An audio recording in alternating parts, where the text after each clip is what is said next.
उत्तर प्रदेश की 25 बड़ी खबरें।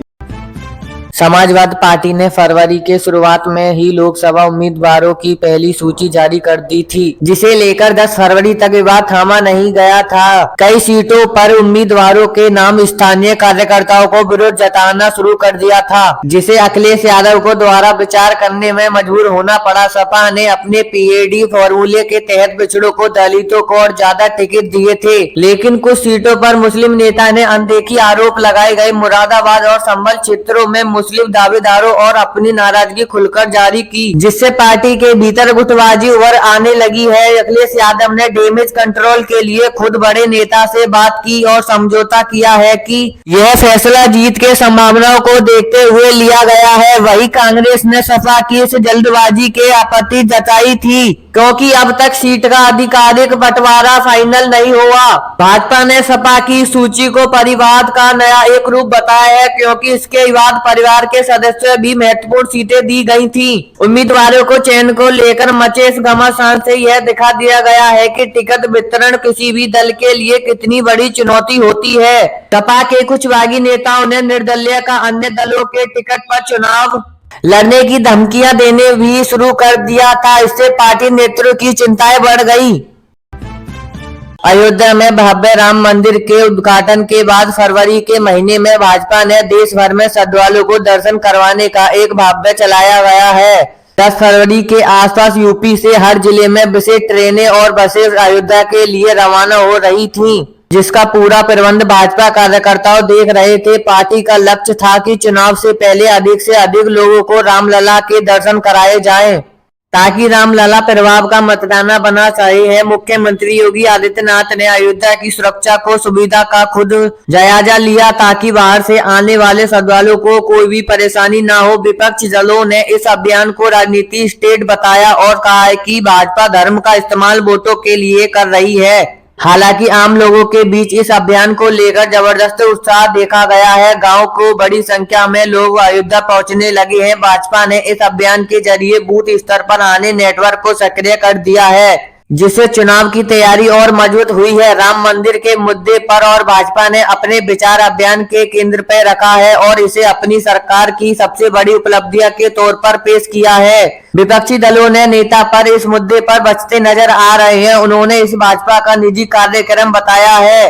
अयोध्या की सड़क पर हर तरफ श्री राम जी के नारे लग रहे हैं और भगवा रंग के झंडे दिख रहे हैं, जो बदलते राजनीतिक माहौल की गवाही दे रहे थे। फरवरी के दूसरे हफ्ते में उत्तर प्रदेश विधानसभा बजट सत्र चल रहा है, जिससे विपक्षी दलों ने सरकार को घेरने की कोई कसर नहीं छोड़ी। 10 फरवरी के आसपास साधन और आवारा पशुओं की समस्या, पेपर लिंक और बेरोजगारी जैसे मुद्दों पर भारी हंगामा हुआ। समाजवादी पार्टी ने विधायकों ने सदन के बीच ही आकर नारेबाजी की और सरकार के इन समस्या पर तुरंत आवाज मांगा। कहा कि उनकी सरकार ने पिछले 7 सालों में यूपी की तस्वीर बदल दी थी। बजट ने बुनियादी ढांचे पर, एक्सप्रेस पर, औद्योगिक विकास के लिए एक गए आवंटन को सरकार ने बड़ी सफलताएं बताई। वही विपक्ष ने इसे आंकड़ों का मायाजाल कराते हुए कहा कि गरीब और किसान का आज भी दाने दाने पर शस्त्र रहे। सदन के भीतर तीखी नोक झोंक और शब्दों के बाण चलते रहे, जिससे चुनावी साल की कड़वाहट साफ नजर आ रही है। अखिलेश यादव ने सदन में खड़े होकर पूछा कि किसान की आय दोगुनी करने का वादा कब पूरा होगा। सरकार की ओर से पेश किए गए भारी भरकम बजट और आगामी के लिए एक चुनावी लॉलीपॉप बताया गया। विधानसभा की कार्यवाही के दौरान कई बार सदन में स्थानीय करना पड़ा, जिससे विधायी कार्यों में भी बाधा आ गई है। यह सत्र पूरी तरह चुनावी मोड पर नजर आ रहा है, जहां हर दल अपनी बात जनता तक पहुंचने की कोशिश कर रहे हैं।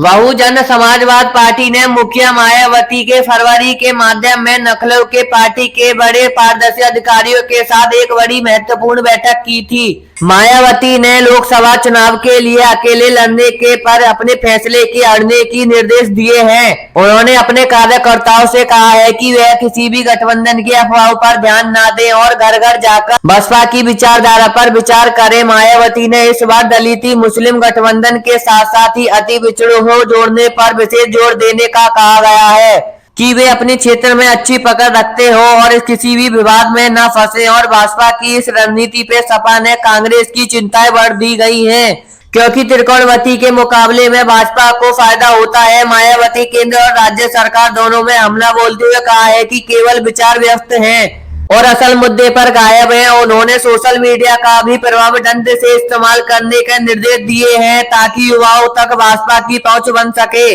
बसपा के कुछ पुराने नेताओं की घर पर वापसी पर भी चर्चा हुई ताकि पार्टी के पुराने केंद्र और फिरके एकजुट किया जा सके।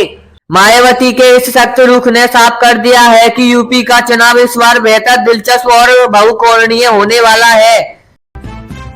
फरवरी सन 2027 में यूपी पुलिस भर्ती और अन्य परीक्षाओं के पेपर लीक होने की खबर के प्रदेश की राजनीति में तूफान खड़ा कर दिया है।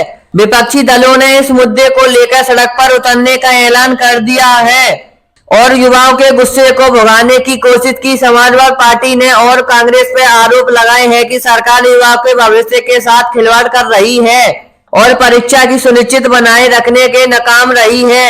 लखनऊ से लेकर प्रयागराज तक छात्र विरोध प्रदर्शन कर रहे हैं, जिससे सरकार पर भारी दबाव बन रहा है। मुख्यमंत्री योगी आदित्यनाथ ने इस मामले में कड़ी कार्रवाई के निर्देश दिए हैं और एसटीएफ को जांच सौंप दी ताकि दोषियों को पकड़ा जा सके। सरकार ने अनुशासन दिया है कि किसी भी विवाद छात्र के साथ अन्याय नहीं होगा और दोषियों को जेल भेजा जाएगा। हालांकि विपक्ष इस अनुशासन के संतुष्ट नहीं था और इस मुद्दे पर लोकसभा चुनाव का मुख्य एजेंडा बनाने का फैसला किया। बेरोजगारी और भर्ती परीक्षाओं में यूपी के युवाओं के बीच एक खड़ा चुनावी मुद्दा बनकर उभर रहा है। यूपी के युवा के बीच एक खड़ा चुनावी मुद्दा बनकर उभर रहा है, जिससे सरकार की साख पर सवाल खड़े किए गए। भाजपा के भीतर इस मुद्दे को लेकर चिंता थी कि कई युवा वोटर उनसे छिड़कर न ले जाएं, इसलिए डैमेज कंट्रोल की कोशिश तेज कर दी गई है। कई जिलों में प्रदर्शनकारी छात्र और पुलिस के बीच झड़प भी हुई है, जिससे माहौल की काफी तनावपूर्ण बना रहा है।